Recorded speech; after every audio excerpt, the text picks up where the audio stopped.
I'm Keith Poston with the Public School Forum. Joining me on stage is Rachel Boyu, who, as Mike says, our Senior Policy Advisor for the Public School Forum. Allow me to also welcome you to the 4th Annual Eggs and Issues Breakfast. What a great crowd. I mean, this is another sellout event. Now, if you were here last year, our event was held just a few days after Donald Trump's inauguration. And it sure looked like we were in for an interesting 2017. I'd say it was an interesting 2017. Now, we're just 3 weeks into 2018, and we've already had a government shutdown, and apparently teenagers are eating Tide Pods. But on the upside, we're in the running for the new Amazon headquarters here in the Triangle, right? So that's a good thing. I think it's because of all the money I spend on Amazon Prime. That's probably He does spend a lot. Yeah, exactly. I think we all do, right? All right. For those of you who don't know the history of our top 10, about 20 years ago, we started releasing an annual forecast called 10 to Watch. 4 years ago, we built on that idea to make it what you see in front of you in the book, which is really a report around, we think of the top issues, we give some background on it, and then we give you really our perspectives and things we hope are guiding principles and goals that our leaders will take into mind as these issues come up. Some of them are the ones we know will be top issues, and some of them are ones we hope will be top issues. As you'll see from Rachel and from me, you'll hear about our guiding principles, and we'll look forward to working with you on. Now, if you're tweeting along, and we absolutely encourage you to do so, it was on here. Our hashtag is hashtag Forum Top 10, 10 Forum Top 10. And if you don't already follow us, we're at the NC Forum. So please tweet along. And with that, our top 10 issues for 2018. Issue number 1. Provide certainty for students, parents, and educators by fixing the class size crisis. Now, a little over a year ago, we were working on our top 10 for 2017, and as we were finalizing the publication, the General Assembly was heading into a special session, if you recall. This was back in December 2016. The House had already overwhelmingly supported a fix to give school districts the flexibility they needed. It looked like almost certainly that this would be fixed. I mean, we didn't want to go into 2017 and put it on our issues and then it'd be done in 2 weeks. Boy, we were wrong. The photo on the screen, it's a little dark from up here, but it says, "Earth without art is eh." That was one of the protests, one of the many protests that have been happening this past year. I mean, some of them even spilled over to sit-ins in Senate offices. But here's where we are. As it stands today, our school systems do not have funding for the next school year, and that's the one that starts in 7 months. Well, and if you're actually in a year-round school, I'm looking at Bill Fletcher, 6 months. You've got schools that are already planning for next school year now. There is no funding to meet the class size mandate cap and fund all of our special teachers, our enhancement teachers, our art, music, and PE teachers. There's no allocation for it. So make no mistake, without funding, those enhancement teacher jobs are at risk.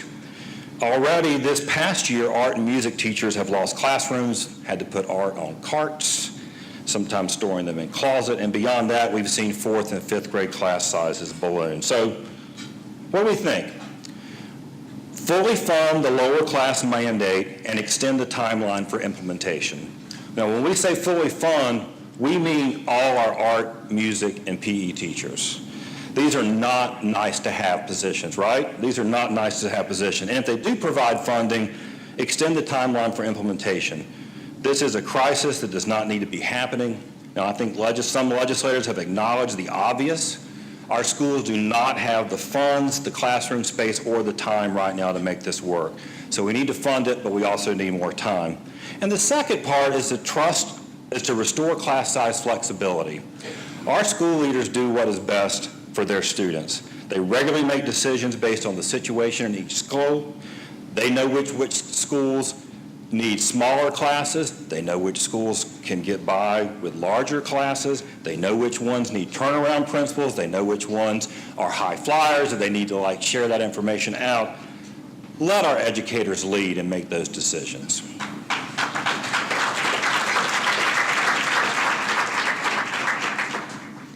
Issue number 2, adequately and equitably invest in our children's education, including their school buildings. So last week's Education Week report, if you hadn't seen it, released its ranking of North Carolina on school finance and other measures. We're 45th. Our ranking was especially hurt by the per pupil funding amount. Only 2.5% of North Carolina's school districts spend at or above the national average. Now, Education Week based its conclusions off of 2015 federal data. So with millions of new dollars North Carolina has spent since then, we trust that that ranking will improve. Regardless, we got a D for school funding, 45th in the nation, says Education Week. The Forum's 2018 local school finance study has reaffirmed, yet again, the unfortunate and growing gap between the top 10 spending counties and the bottom 10 spending counties, a gap of $2,364 per student. This gap has widened in 18 of the last 20 years. Thankfully, the Education Finance Reform Task Force members in the General Assembly, with the distinguished co-chairman of Representative Craig Horn, who's with us today, they can work to abate this problem, and they need our help. We know we can count on everyone in this room to help him with this job ahead. And speaking of counting on everyone in this room, did you know that there is a pending and live bill? This is House Bill 866, Senate Bill 542, companion bills, the Public School Building Bond Act. That is an answer to public construction needs across the state. Not necessarily the answer, but definitely an answer. County commissioners, school superintendents, school boards across the state, business stakeholders all support this bill. And we need your help in encouraging our legislators to pass the bill and put this statewide school bond referendum on the ballot this year. We know North Carolinians will vote for it. Finally, a recent poll of southern states that will be coming in a future report to a theater near you asked mainstream voters across the South, do you support improving public schools by addressing differences in funding? Any guess as to what percent said yes? Anyone? I know the answer. 84%. Very good to the folks at the front. 84% said, yes, I support my state improving public schools by addressing differences in funding. Issue number 3, insist on transparency and accountability for school choice programs. Now, look, I think it's fair to say that the divide between those who favor more funding for private school and school choice options, whether it's the private school voucher program, opportunity scholarships, or for-profit charter school management company initiatives, and the gap between those folks and those who don't support those probably grew wider in 2017. But I would say that private school voucher opponents recognize those programs are not likely to go away, even if they believe strongly, as frankly this illustration shows, that they take away much needed resources from our public schools that educate the vast majority of students. We believe that all of these school choice programs need oversight and accountability. Certainly, we saw clear evidence of that in 2017, when the state's largest recipient of taxpayer-funded vouchers, Trinity Christian in Fayetteville, had a teacher convicted of embezzling nearly $400,000 in taxpayer funds, and incredibly still teaches and coaches at the school while serving time in jail on the weekends. True story. Can you imagine the outcry if a public school tried something like that? Now, yeah, we're picking on Trinity Christian, but this is by and away the largest recipient of private school vouchers, 1.7 million and counting. and it accounts for 2/3 of their operating budget. So what do we recommend? Enact measures that require accountability and transparency for taxpayer dollars spent on private personal education savings accounts and school vouchers. The North Carolina House, to its credit, tried to pass laws last year requiring more accountability. Unfortunately, those efforts failed to advance. We need to try again now more than ever. We are on pace to spend $1 billion of your money on opportunity scholarships over the next 10 years with very little oversight. And this fall, we'll have a new option called Personal Education Savings Account, through which more taxpayers' dollars will flow to private schools without adequate oversight. We think we can do better. We also think we need to hold all of these schools to the same standards we hold our public schools. As we talked about on class size, legislators seem to be generally okay micromanaging school superintendents, but when it comes to school choice options like private school vouchers, we should at least expect the same transparency and standards that we hold our public schools to.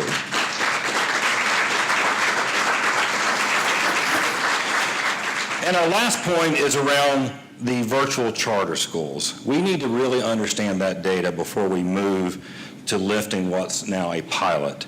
It's no surprise that the companies that run those two schools are working overtime to remove the pilot status. They were successful in advancing changes to the laws to, in our opinion, mask the high withdrawal rates, but the jury is definitely still out on virtual charter schools, and we need more time before informed decisions can be made. Number 4, this will sound familiar. Recruit and retain the best and brightest teachers and principals, something that the forum has long had near and dear to its heart. We know that our teachers, our principals, and all educators are superheroes. For anyone who has taught a struggling reader or a child struggling to do math or writing, we know it takes superhuman powers to turn things around. And thank you to every superhero in the room. A special guest that you've met already, Lisa Godwin, our Teacher of the Year. We are looking forward to her sharing her superhero stories in just a few exciting minutes, the live taping of Education Matters. And on another positive note, welcome back new Teaching Fellows of North Carolina.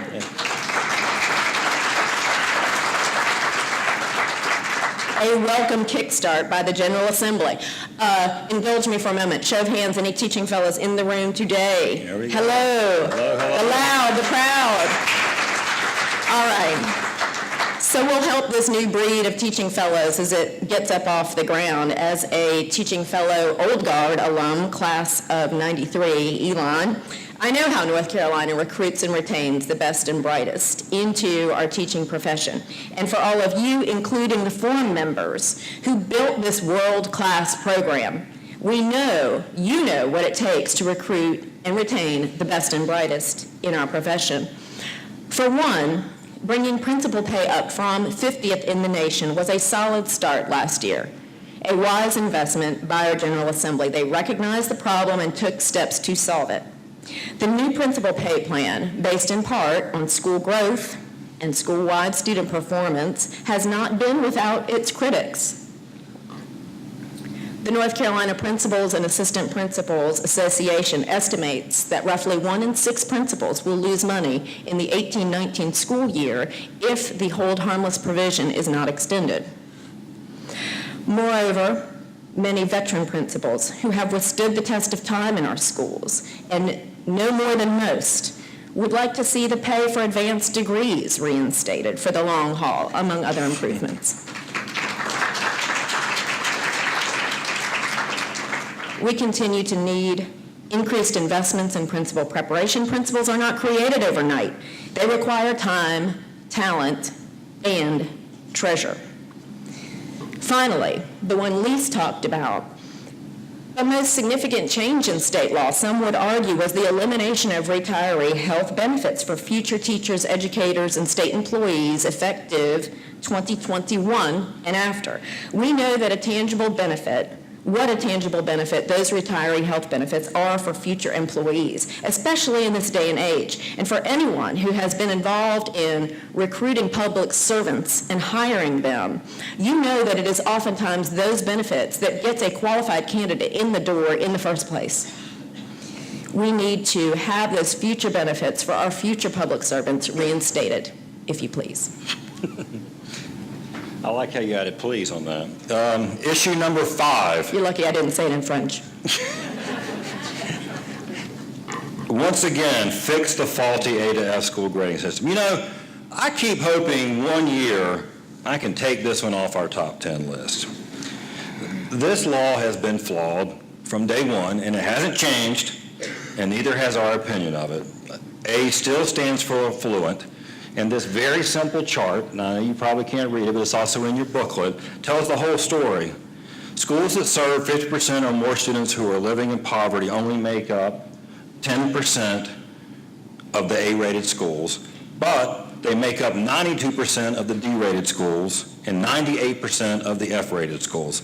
So once again, for those in the back, what precisely is the value of this system of grading schools? It doesn't trigger any additional supports or investments in those schools, I mean, unless you count the possibility of being taken over by the innovative school district. And we're concerned that this year, because of state law, the A to F school grade will now be issued these same letter grades, these same weights for student subgroups, like Asian students, Black students, English language learners, special needs students. It needs to be changed. So, similar to previous years, recalibrate the formula. If we're going to keep the system in place, we need to recalibrate it to give greater weight to growth over time and less on standardized test performance measures. Bare minimum, change it to 50% growth from the current 20%.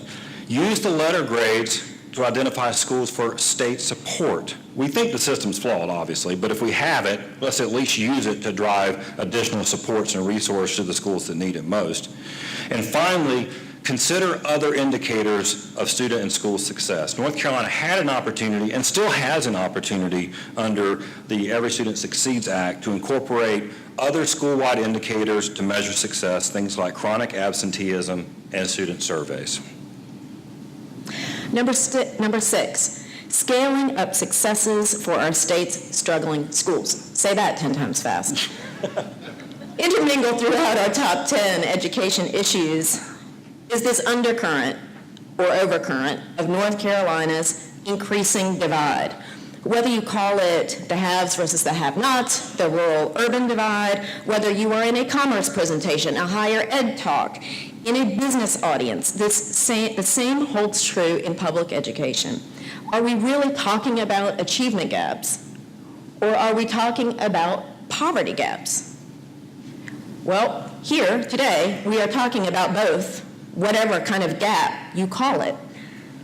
Struggling schools that have been struggling and chronically poor performing, they need extra support, and it is the role of the state to uniquely fill that role.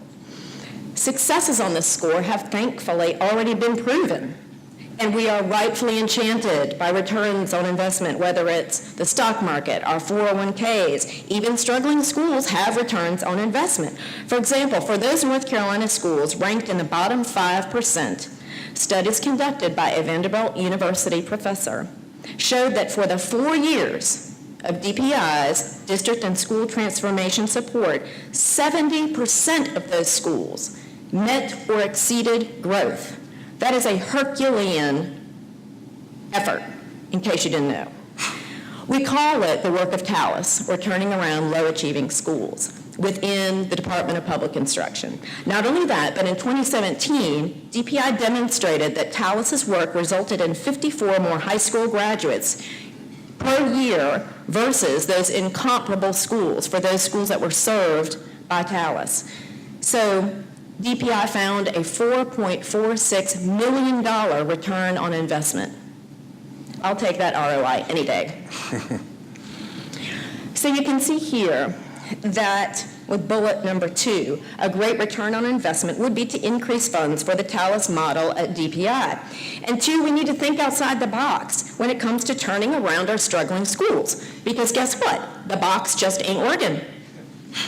So let's think about solutions that work. Let's be creative. Let's be innovative. Perhaps allowing further charter-like flexibility to low-performing schools before they become chronically low-performing would be a good idea. What proactive measures can we take? We can create more incentives for our top-notch educators to go and work in struggling schools. This doubles back on our recommendations for principal pay and preparation, as a matter of fact.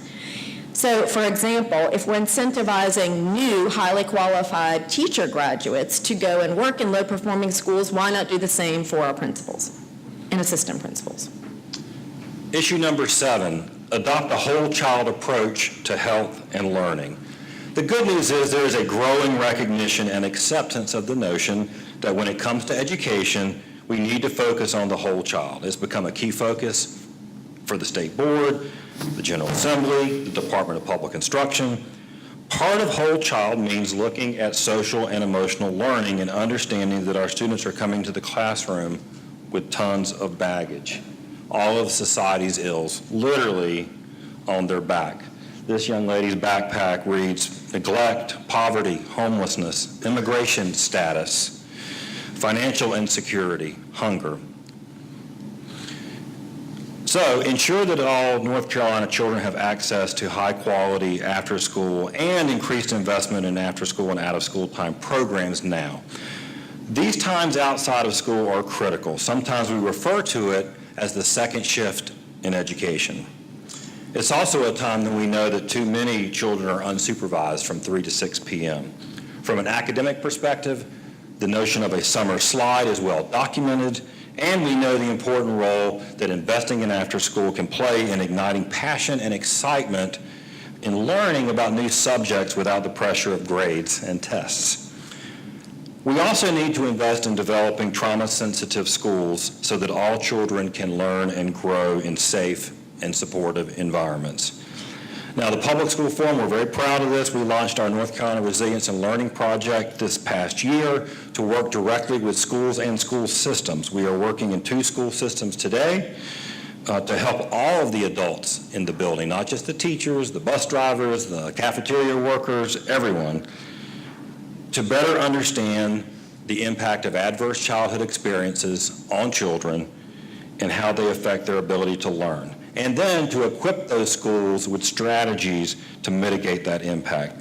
We're going to need to keep expanding that effort, and ultimately it will be, North Carolina will need to step up to really scale it up to reach all of our schools. Number 8, pursue outcomes-focused strategies toward racial equity. With the increasingly diverse student population in North Carolina, and with increasing disparity data at nearly every turn, we know we need to work hard here. We know, for example, that historically 80% of our teaching force in North Carolina is Caucasian, 80% are female. If we want our teaching force to reflect our student force, and studies show that this can be the game changer for a child graduating or not, we need to make grave improvements quickly.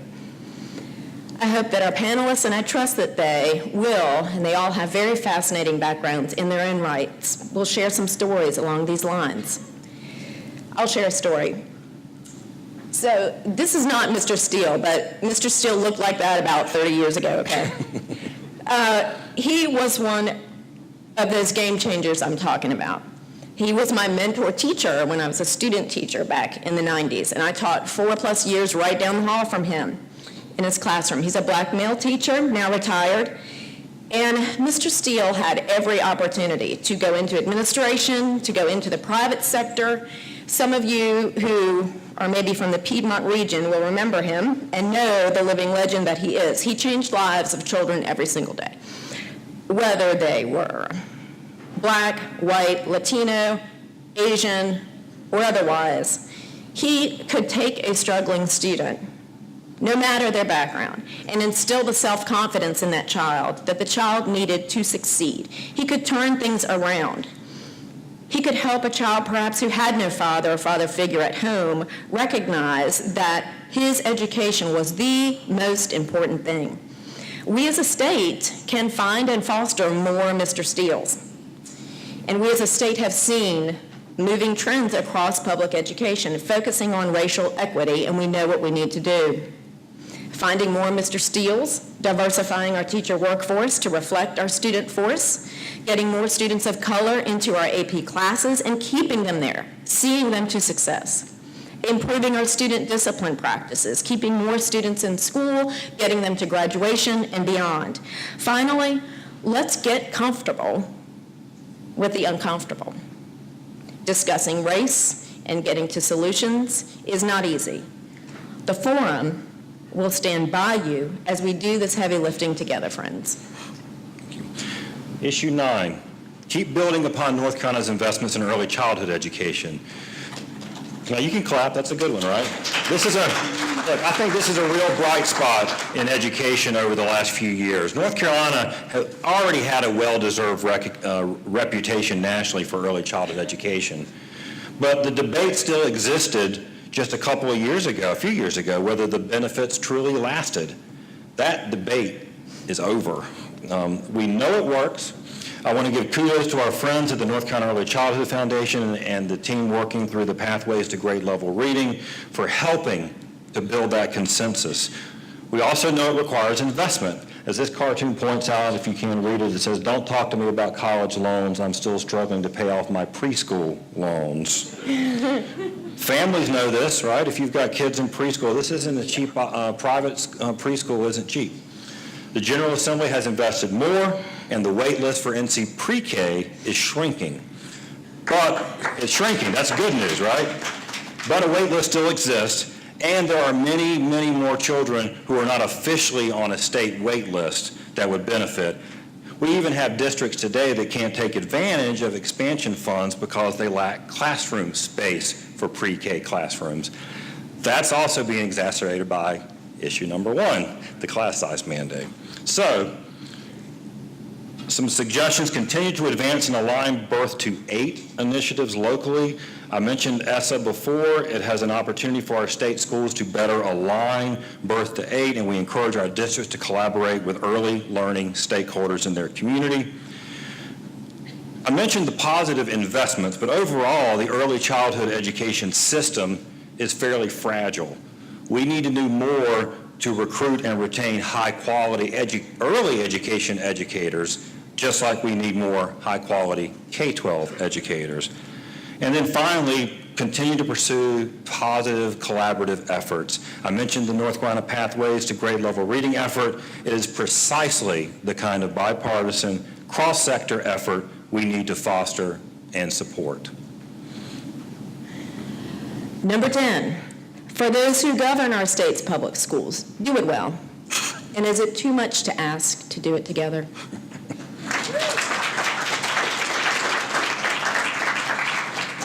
We've got this Sandbox here because some of these playground rules apply. Who is king of the castle in public education these days?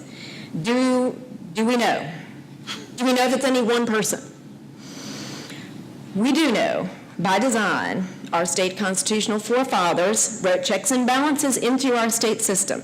For anyone who has been in these constitutional battles in public education over the decades, and I know you're out there, you know the shifting sands of which I speak. Thankfully, there are those who know how to play nicely in the sandbox. And without belaboring too many playground rules here, let's get right down to it. By my humble count, and I'm sure there could be more, but by my count, there are 7 different court cases, commissions, councils, or potential kings of the castle, if you will, that are hanging in the balance just this year. So, number 1, the state board versus the state of North Carolina state superintendent, pending court case now before the state Supreme Court, as you well know. Number 2, pending joint motion in Leandro, where some of the parties are seeking to have an independent consultant appointed. Number 3, the Governor's Commission on Access to Sound Basic Education. Number 4, the Joint Legislative Education Finance Reform Task Force. Number 5, My Future NC Commission. Number 6, B3 Interagency Council. More on that later. Thumbs up.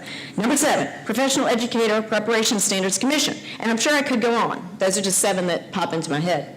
Great job. Thank you.